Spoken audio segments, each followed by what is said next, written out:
Hi, I'm Dan. This is At Midlife Crisis Motorcyclist, and this is a brand new Royal Enfield.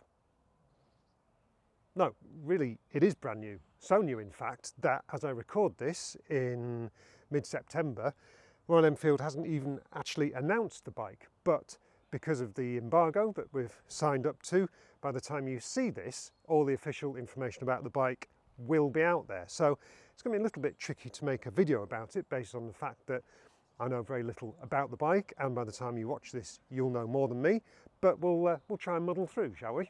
Anyway, much as I say I don't know anything about the bike, you can extrapolate quite a bit from its name, that being the Classic 650 Twin. This apparently responds to demand from Royal Enfield customers who like the kind of the 350s, you know, the Meteors, the bikes like that, but best will in the world want one with an engine that can, well, let's just say, pull the skin off a rice pudding.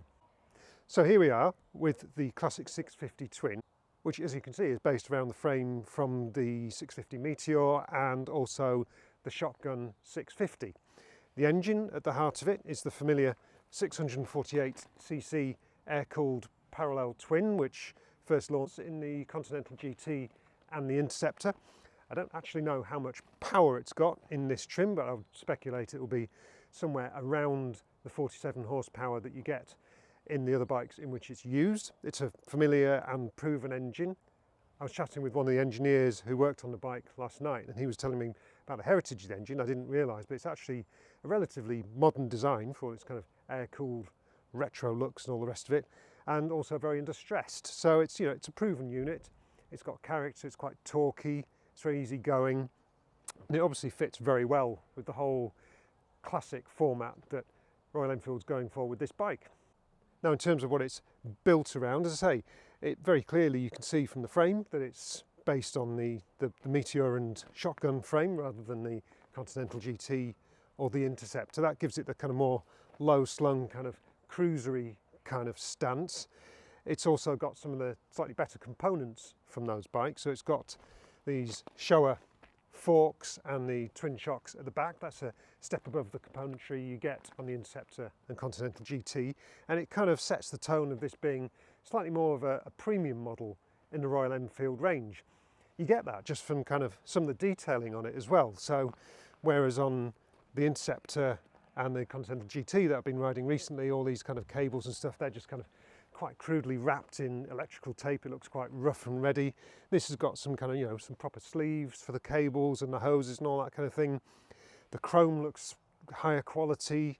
The finish on these, you know, these mountings for the brake pedal and the gear select on the other side, they've got a kind of sturdiness to them. The powder coating on the steel tubes, that all looks really substantial as well. So it looks like a much higher quality bike than perhaps people associate with Royal Enfield. And I imagine, I don't know the price yet, that's one of the things we haven't been given at this stage, but will be revealed. I'll put it into the information below the video when this goes live.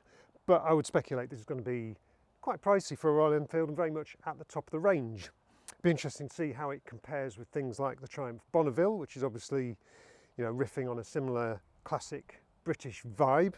I would say that Royal Enfield in its style, it's much more sort of authentic in its retroness. You know, there's fewer concessions made to modern biking in the way that Triumph and some others do. So, you know, if you want a kind of properly retro bike, a properly credible retro bike, this looks like it's going to be a really, really strong choice.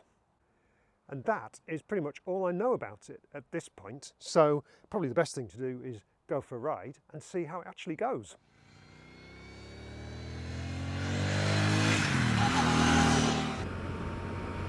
Right, trying to figure out exactly what this mystery Royal Enfield is really all about. Although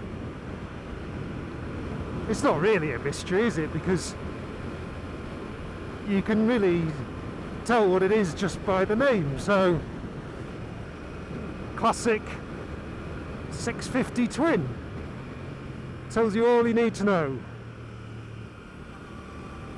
It's got an engine that we know very well already, that 648cc parallel twin. It's got a frame which is based on a known quantity. It's kind of derived from the Super Meteor and the shotgun that I was riding not so long ago. So the ingredients into this bike are pretty self-explanatory. The details I don't actually know, because as I record this we haven't actually had any of the kind of technical information from Royal Enfield about geometry, weights, power outputs, all that kind of thing. But if I were to speculate, I would say that the engine is probably there or thereabouts the 47 horsepower of the other bikes that it's used on, so the Interceptor, the Conti GT, bikes like that. I think torque's about, can't remember exactly, 51 newton meters, 53 newton meters, 50 something newton meters anyway, so I would suspect the outputs are going to be pretty much the same.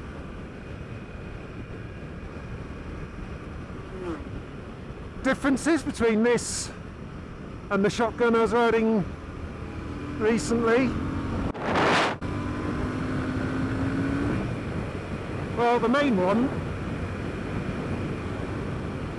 is that where the shotgun has an 18-inch front wheel and a 17 rear, this classic 650 twin, it's got a bigger 19 front and an 18 rear.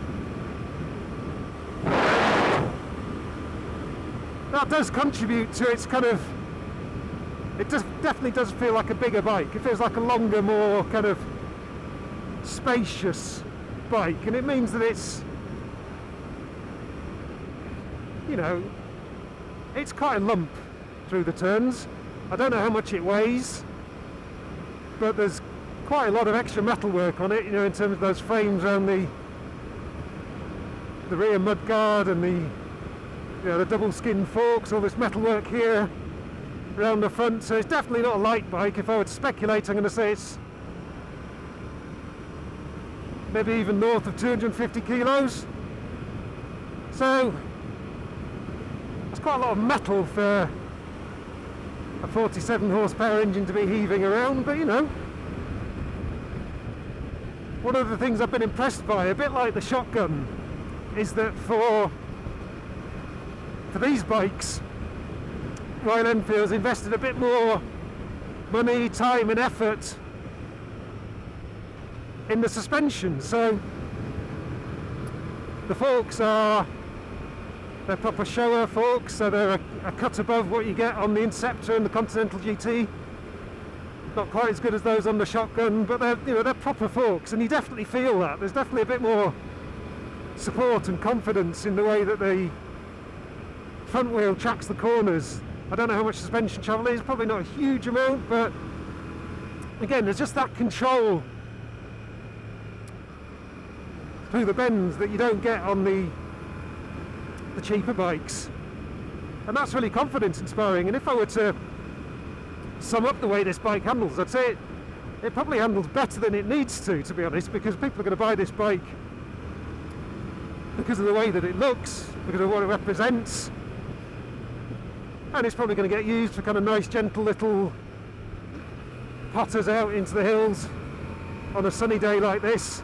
You know, it's not going to get used as a commuter, it's not going to get used as a sports bike, so it doesn't necessarily need to have especially good handling, but it seems like they put that effort in and it's paid off. So yeah, it's no sports bike, but you can, once you accept that that front end, you know, takes a bit of a heave to turn in, you know, you need to put some kind of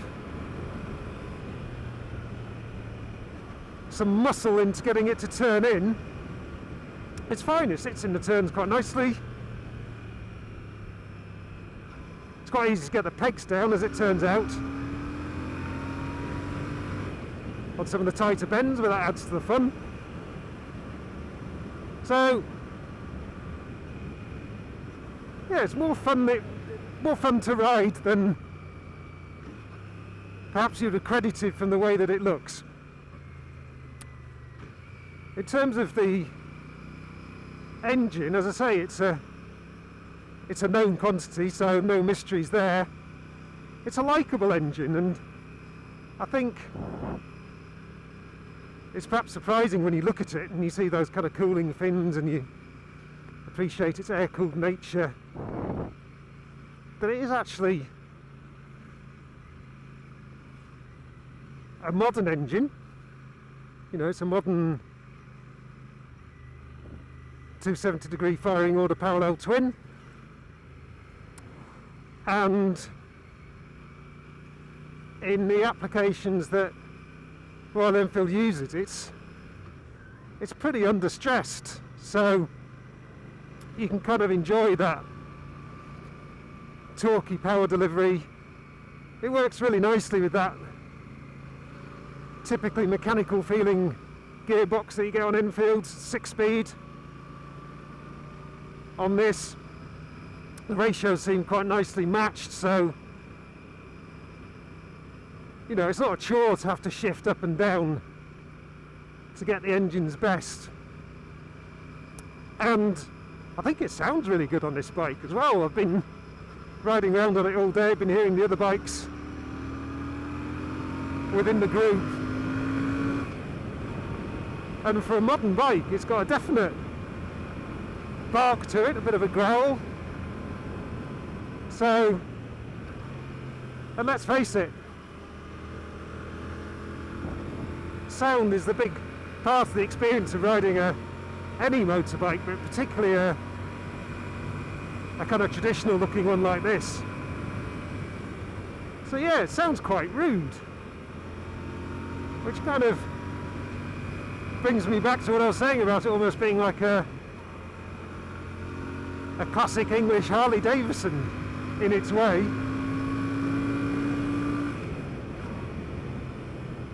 And it's, as I've said when I've reviewed other Royal Enfields, I really enjoy the fact that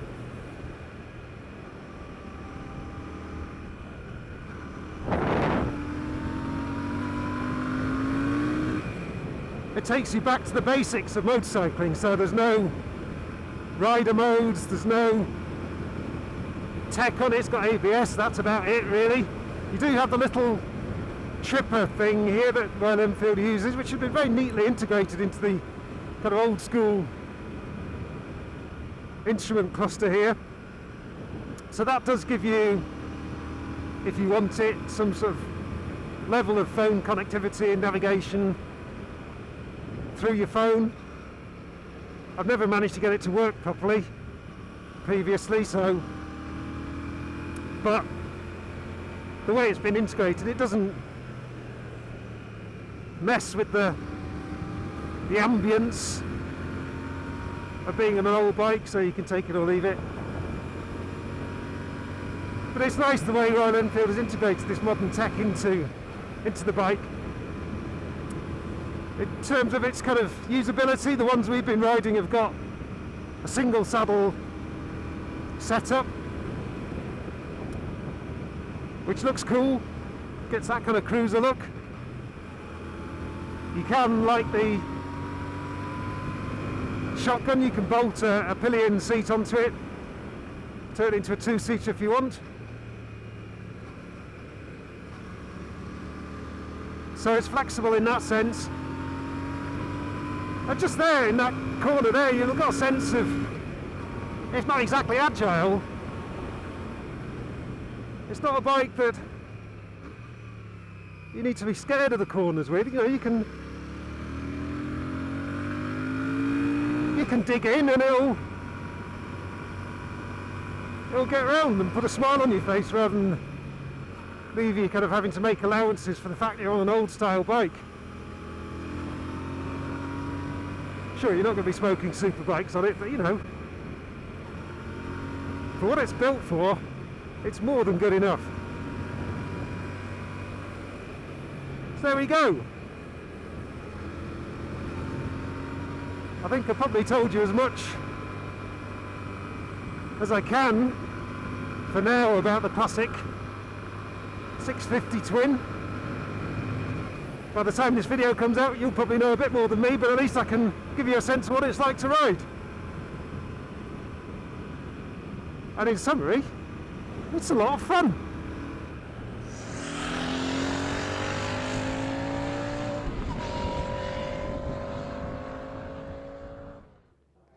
So there we go, that was a fun ride out on the Royal Enfield Classic 650 Twin, and I've got to say, I think it over-delivered in terms of the riding experience, given the way it looks, and that's not to put it down at all, but it's most definitely a proper classic retro style bike. But Royal Enfield has gone above and beyond in terms of equipping it with the kind of suspension, brakes, tyres and things like that to make sure that you can actually enjoy the ride. It isn't just a test of endurance like it might be on a proper classic. And it's interesting, if you want this kind of retro look bike, there are various options, your Triumph Bonnevilles, your Moto Guzzi V7, various other bikes in the market, but I don't think anybody quite nails the full retro vibe quite as effectively as Royal Enfield. And it does that, as I say, while keeping modern conveniences like brakes that work and suspension that means you can actually enjoy the corners and give it a surprising amount of stick on the road. I really like the way the bike's finished as well. It just has a sense of quality that we've not seen on Royal Enfields before, and I like the fact that everything's made of metal. These bits here, the kind of the surround for the instruments, all these kind of stays, the mud guards, all this stuff. It all feels really substantial and built in a traditional way, but in one that just looks really good. And again, authentic. It's a word I keep coming back to. It's quite a substantial bike. It feels taller in the seat than you might expect, given the kind of the low-slung cruiser look and the basis in the Shotgun 650, which I rode previously, and feels like quite a dinky bike. But I think with the bigger wheels and the extra weight, can't get away from that. But it just feels like a much more substantial bike. Not in a bad way, it is what it is. There's a lot of metal on it, so obviously it's going to be a little bit more chunky than some of the other bikes in its class, but that's fine, and the performance feels nicely matched to the handling and everything else, so no complaints in that regard. Now, of course, what it all really comes down to is how much it costs, which is a piece of information I don't currently have as I'm speaking now. Obviously, when this video goes live, we will know how much it costs, so insert reaction here.